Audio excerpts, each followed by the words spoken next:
Good afternoon, everyone, and esteemed panelists and the good audience, spectators present over here. And at the outset, I would like to say that there are enough reasons on my part to sound humble and modest because of Shumanto sir. I have always known him as one of the excellent orator from the state, and from my younger age I always wanted to be like him. And then I heard and met with Bishwajit sir, and I'm impressed with the knowledge and oratory skills of Ghansham sir from yesterday onwards, and obviously the kind of presentation ma'am, our moderator ma'am, has done with. So I was about to start with something else, since the in detail discussions have done with, and I am representing not from the academic, from the realistic scenario, from the journalistic point of view. Now, Shumanto sir has made a reference of a student who scored 5 marks but eventually ended up with 40 marks. So I would like to say that for us, or rather for me, the first information would have been turned into a breaking news, and then in the prime time I would have arranged a talk show. Why that student have got that extra 35 marks. So general opinion is that we do like this, we create news like this. I would like to say that we as journalists, when we work on the ground, we try to arrest the social reality, and on the evening we try to analyze whatever we have seen, rather our camera has experienced throughout the day. Now I would like to start about this education policy reforms in examination, but at the very beginning let me have the opportunity to share one of my experience, or a day experience here in Udaipur only. So it's just happened that before Maharani, I was there to cover a development story, and two boys were playing, a very younger age, and I asked both of them, that was, I still remember, that was Wednesday. So I asked them, why didn't you go to your school? So both of them said, sir, ortho boi nai, er liga school jaite parchi na. That means they do not have that supplementary books or notebooks, as we say in Agartala system. So taking the advantage of the situation, when we get some sort of opportunity to act like God. So similarly, I did the same thing. I wanted to hand out some money so that they can procure the books. So one of them said that, no, sir, we are quite good with that. But my father forgot to bring the ortho boy from the market, or rather the notebook from the market. So I'm afraid that if I go without this ortho boy or notebook to the college, to the school, sorry, my teacher will punish me. So that was my perception of the education that is there is on society. It might sound an exceptional, but it is there in some way or the other in various spots of Tripura. And once again, taking reference from Shumanto sir, he was telling that yes, we take the interview of the toppers. Why? Why? Because we want sensation. We cater what people want to read, or we cater what people want to see on television. Competition is one of the prime issue. It is often that in our news desk, many news come that regarding that tuition master, or some sort of thing is happening that during the school time, many teachers are doing tuitions, they are not going to school. So since we try to, has been separated, and it's been there for many years, for many decades, it's a convention. Now when we, as Vishal sir was telling about reforms, when we started thinking about it, today is the age of social media.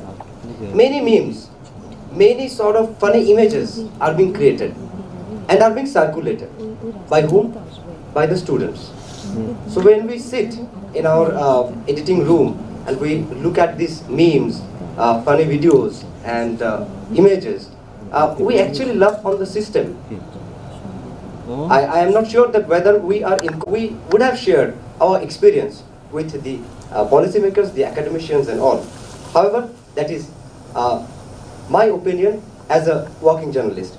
And once again, we as a journalist, in the examination pattern, what we are curious of is that whether in any school or any college, any sort of cheating is going on or not. Whenever we strictly get an information of that, we make a breaking news of that. As I said, first of all, breaking news will be there, khoborer shironame, and then we will make a debate, and we will ask some panelists, some resource person. However, sometimes the resource persons are same on various topics. So since I am not speaking as an academician, so I have the liberty to speak what is there in the system or in the society. Critique is very important, and today morning itself I was reading Sukumar Sen's Portolar Chapa o Chobi, published by Ananda Publishers, and at the very introduction itself, there was something in Portola literature, in Daden time, there was a very good piece of writing about the criticism of the Calcutta University examination system. As in academics, Portola literature is not given that much respect. It's been considered a very cheap literature. But still, they made some, because as we say that literature reflects the society. So whether it is good or bad, it's not my arena to judgment. And we can enhance this issue. What is the role of media in enhancing or developing the sector of education? Obviously we can. And we are trying to do the thing also, but there are some sort of things, we are also compelled by some social issues and environment that we are not able to do. Because one thing is the TRP, because we are TRP driven. We want more readership to that. Ram, who is a Shubodh Balok in our terminology, is a very good boy, who reads a lot. After reading, he has accumulated much wealth.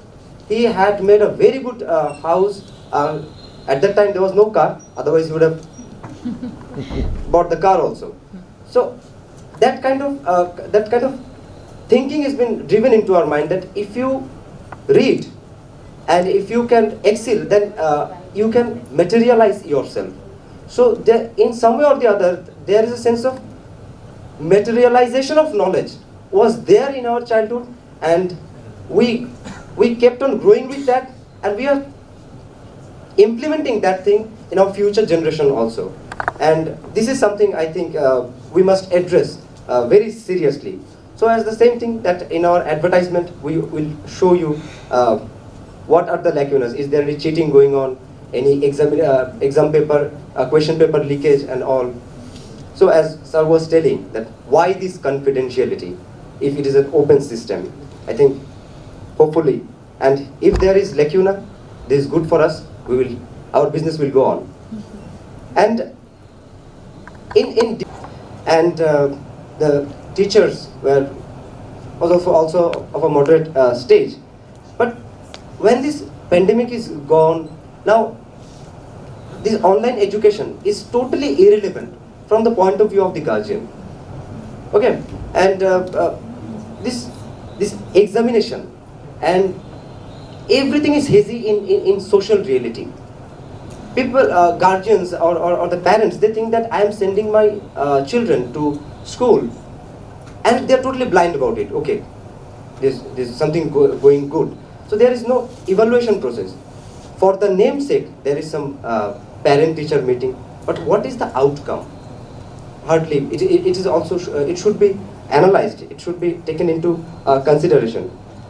We can say many things, but when we look at the society, when we go to the crime spot, when we find that a student has committed suicide for not getting the first division. Okay, so many theories can be made on that. Many social criticism can be made on that. And obviously we will write many social media posts. We will write on Facebook, WhatsApp status, we will tweet also. But seeing the condition of that particular father and mother who have lost their child. Earlier, that particular mother and father used to scold their children that you have to do it, you have to do it, you have to get the first division. But when that particular student has committed suicide, that particular mother and father would say, you are important for me, not the marks. So why this kind of situation is emerging every year? Hopefully last year was the year of pandemic, and this suicidal education related suicidal tendencies was much lower in rate. But I'm very obnoxious about it, that since everything will be getting in the place of new normal, this scenario will be there, and we as correspondent, we will go to the crime spots, and when we'll come back, we'll talk a debate show, and resource person will come, experts will come, and a prime time will be there. So this is the thing. And since new education policy is there, as Ghansham sir was telling, that the importance is given on the local language, the mother tongue and all. But when we come and see the scenario in Tripura particularly, we see we are not that much serious about our own language also. As a student, I also realized that the language we speak, we don't write. That's one of the most striking thing that I have ever received. When I started journalism also, the same thing was taught to me, that you cannot speak the language you speak every day. You have to pretend, obviously in terms of language. So if the policy is to be implemented, obviously it will be implemented in our state also. Our upcoming generation will accept it. So this linguistic issue must be kept in mind. Now, we witness in the morning,